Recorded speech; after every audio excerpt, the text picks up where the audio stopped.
Hey everyone, I have a quick mini lecture for you today, about 25 minutes long, on authentication. This is lecture number 10.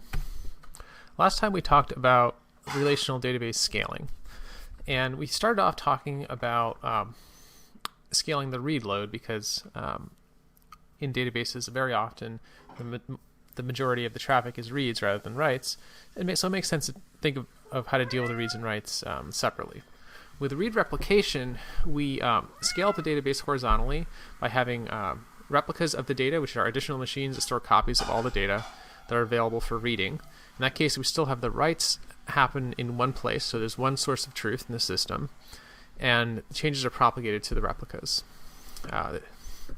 Those replicas might be behind, they might lag behind the primary, but that replica itself is self-consistent in the sense that it reflects the state of the primary at a previous point in time. And this design, in other words, using read replicas, works well if we have a system where writes are much less common than reads. Now, if we want to scale our system horizontally for writes, in other words, to have more than one machine available to handle all the write capacity, we have to do some kind of partitioning of data. There's also functional partitioning available where you split tables into different rows, but the main strategy we have is called sharding, which is basically another word for data partitioning, where we assign every data row to one of the shards, which is to say to one machine of many different machines in a cluster that's handling the database.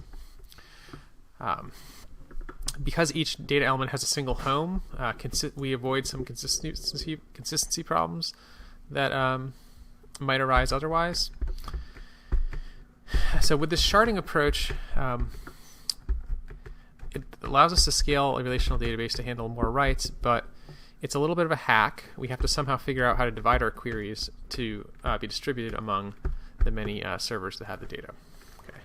So I said last time that the next time we'd be talking about NoSQL databases, which allows for even more horizontal scaling. But I made a little change of plan, so we're actually going to delay the discussion of NoSQL databases until like 3 or 4 lectures from now, so that we can cover more topics that we'll come back to NoSQL kind of toward the end after we've covered some other things. So you'll have some ability to build a full system first with a relational database, and then think later on about when other kinds of databases might be needed. So today, again, the topic is authentication. And it's a short topic because we kind of covered it a little bit when talking about microservices and REST APIs and whatnot, but I want to give more detail now. So what authentication is, generally is proving your identity. So we have an application, some kind of service that listens to requests from the outside.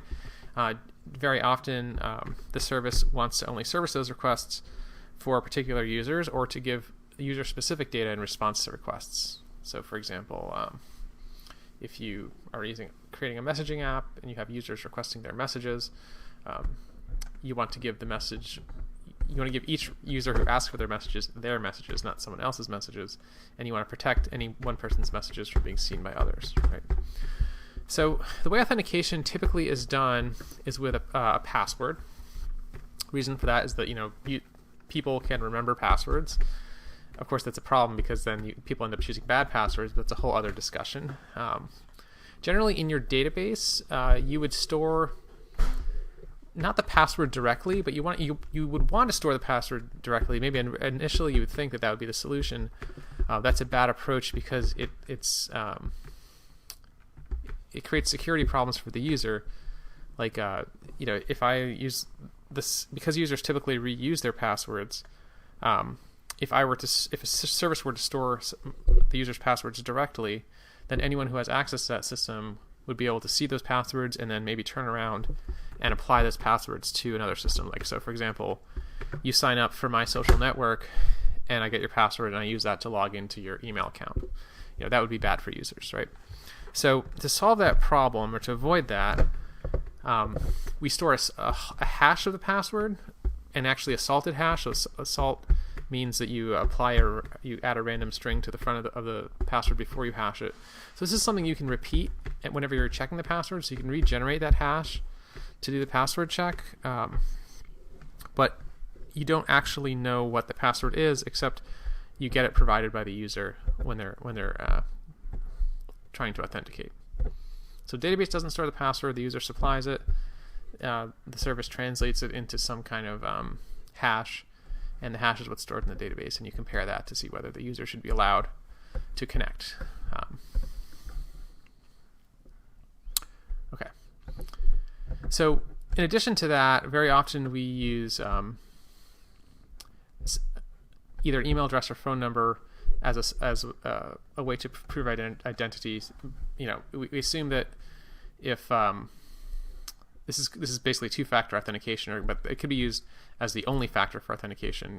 If you want to log into a system and I know what your email address is, I could generate a random number and send it to you over email, and then if you supply that number, that means that you had access to the email account, and therefore you are that user, right? Same thing applies to phone numbers. I'm sure you've all seen that with two-factor authentication. Yeah. So one important thing to note here is that the requests we make, if we're using HTTPS, which is to say we're using encryption, then we can make REST requests that include passwords and not really worry about the password being exposed to the internet, okay? Because HTTPS provides end-to-end encryption, and it also authenticates the server you're connecting to so that you can't do a man-in-the-middle attack. The details of this are covered in the CS-310 networking class. Okay. But TLS doesn't authenticate the client. We have certificates to authenticate the server. For the client provides a password to authenticate itself, typically in most services. Okay, but what do we do with that password? So I'm talking a few slides in this lecture about basically how passwords are used for authentication. So the simplest approach you might think of is to include have the user include their password in every request.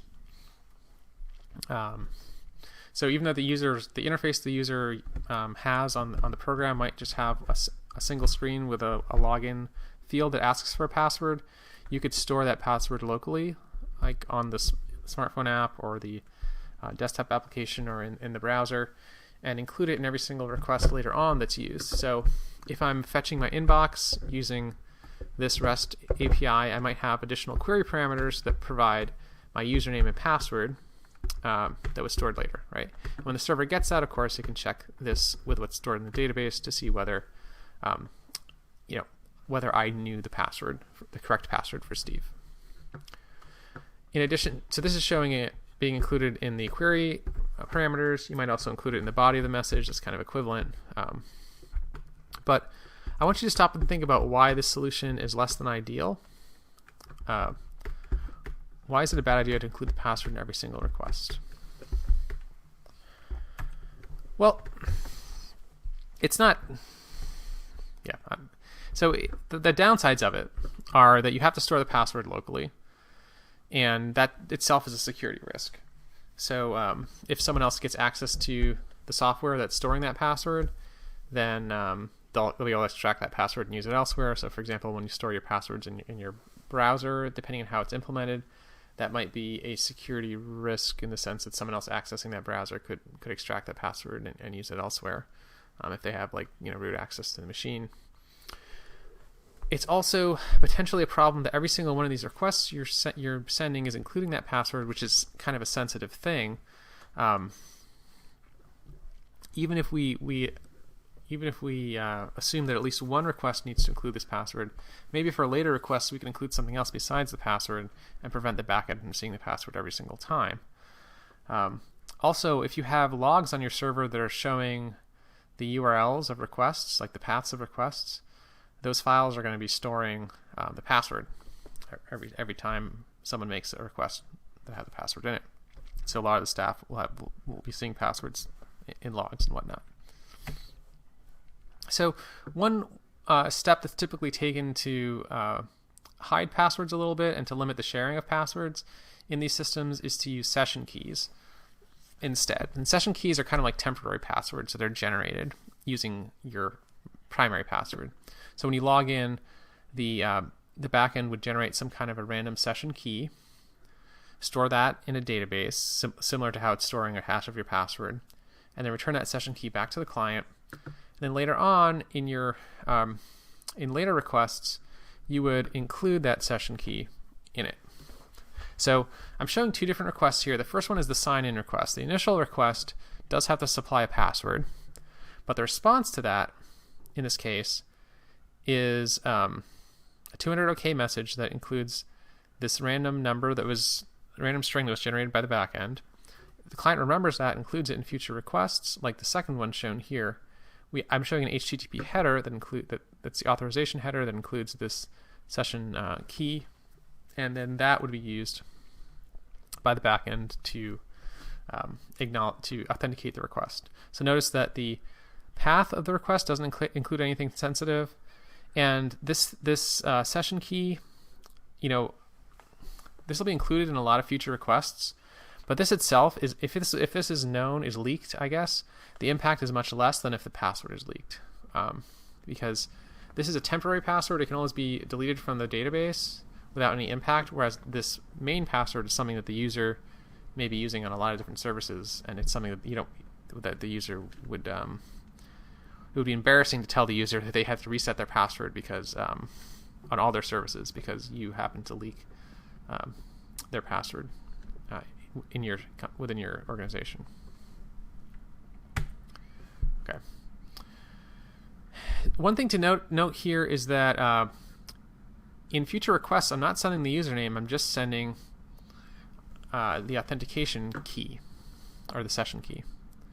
Why do we not need to include the username in future requests in just this one thing? Why is that? Well, unlike a password, these session keys are randomly generated. So every user is going to have a different session key.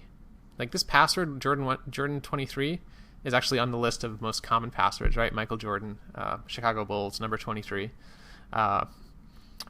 So supplying Jordan23 is not enough to tell the backend what user you are, whereas this session key was randomly generated by the backend. It's gonna be unique. It can actually be checked to see if you got really unlucky and it happened to be the same, you could check that before giving it back to the user and then regenerate a different one. So we don't need to include a username. Okay. And if you remember back to the earlier lesson, this is exactly the same idea as cookies. Cookies are session keys for web browsers, but cookie is the specific name that is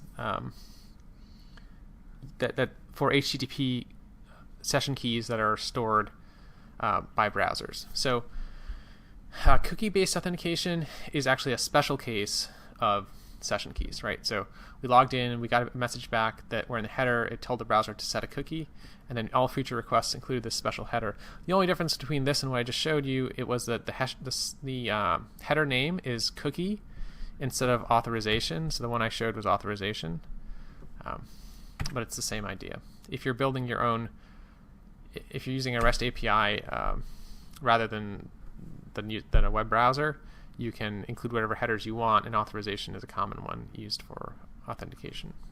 Okay. So if we're building a system like this that has users that log in, every request that comes in needs to check the authorization token or session key. Those are just two words for the same thing. So for example, if I have a mobile app that is connecting to, let's say, Twitter, this whole backend thing is a simplification of what Twitter's backend might look like. The mobile app makes a GET request. It's trying to fetch the feed for this user, a list of tweets.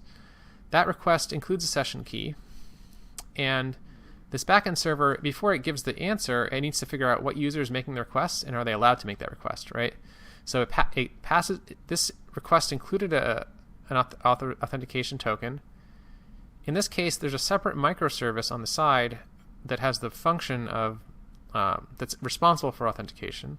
So this Twitter API, like front end here, makes a request to the authentication service, passing the token to ask whether it's for a valid user, and if so, what's the username. This authentication server checks its database. It finds that it's valid and it matches a particular user. So it tells this back. It gives a response saying that the authentication token was correct and it's for user X. Now this backend can check its database, the feed database, to get the feed for user X. Okay, so authentication service kind of did a translation, and there were two different actions that had to take place on the back end. First, the authentication, getting the user ID, and then using that user ID to get the feed. Okay. So that's how this would work. It's a little bit, we've added a little bit of like extra work, I guess, that needs to happen in servicing the requests, but there's really no way around it. If we didn't have authentication, then it would be very easy for users to send, to fabricate requests that would get other users' data. And we don't want that. So we need to do this for security reasons. Another type of authentication token is you might see is an API key. This is like a session token, but it's valid for a long time. So, for example, when we were using Amazon Web Services for the homework in this class, you have an AWS access key and a secret access key. Those two things together are an API key. So, this is useful if you want to provide programmatic access to your system to others in general. So if you have an API that's open, just like AWS has an API for accessing its services, you need to give users a way to authenticate themselves. API keys might also be used internally by your own backend microservices to authenticate each other. So, for example, when this Twitter API makes a request to this authentication service, that request itself might include an API key that tells the authentication service that this Twitter API client is trusted, and it's not some random attacker from the outside or an attacker that got behind a firewall somehow. Okay. In the case of backend microservices authenticating each other, there's only going to be a few of those, so you can use like an in-memory cache to quickly check those without using an external database. Okay. So if we're using authentication tokens for a REST API, we have some choices about where to put them, just like any other input to a REST API. However, what we're doing is like authentication tokens are kind of extra things that are not really. We tend to put them in places that are kind of hidden. So, for example, in the headers, like I just talked about, the authorization header, the cookie header is another example. You can put an authentication token in the body of a message. You can also put it in the query parameters. The only downside of query parameters are, like I said, that you would see the API key or the authentication token in server logs very often, because like this get line, this path is a good summary of the request. So often that is used in a printout to when summarizing the traffic that's happening on a server. Yes, but headers are a common choice in this case because they're like separated from the request-specific parameters, and these headers might be present for every single kind of REST request you have in your API, so they don't need to be separately documented apart from where the main REST API documentation would be specifying the different kinds of methods and paths that are used and query parameters for the application, and then you can treat authentication as a separate thing that happens in headers. Okay. So two-factor authentication is popular nowadays. You may find it annoying. I tend to find it annoying because I use, because it's a feature that it's not really designed for me because I use strong passwords, so there's not really so much of a reason to require two-factor authentication from me. But anyway, it's like a policy that's enforced across a lot of websites or services. So the meaning of two-factor authentication is when you have a service that to authenticate yourself, you have to provide more than just a password. You have to provide a second thing. You have to prove that you have something, typically. And usually it means it's the thing that you're proving is that you have access to an account, like an email account or a phone, access to get an SMS message. Okay. So some random person across the world who guesses your password won't be able to log into your account because they don't also have access to your email account and your phone, hopefully, or your phone. There are other forms of two-factor authentication that are like hardware devices that generate numbers in a certain sequence. Those are used sometimes for logging into like government computing facilities and things like that. I've seen that. Yeah. So if two-factor authentication were used for a sign-in request, the user would supply their username and password in the normal way, but then after the backend checks that, it wouldn't just let the user proceed. It would also, the backend would generate a random challenge code which is to say it would generate another random number, store that in its database, and send it back to the client through some other like trusted channel, whether it's email or SMS. And we assume, again, that the user is only the true user would have access to their email or their phone. Okay, and in that email or phone message, there's a link. The purpose of that link is that it's a customized link because it has a query parameter that includes that secret random challenge code that was just generated for this particular login. So when the user clicks it, basically the user is acknowledging that they received over the trusted channel that random number, and they're giving it back to the user to prove it. That's why it's called a challenge, because the server is asking you to do something that you should only be able to do if you are the real user. In other words, if you have access to the email or phone. So the reason this is popular is because people tend to misuse passwords and use the same password in lots of services, or use weak passwords. Some services have gone as far as using email exclusively for login. But very often what you'll see is a combination of password and a second factor, or just password if it's not like a super critical service.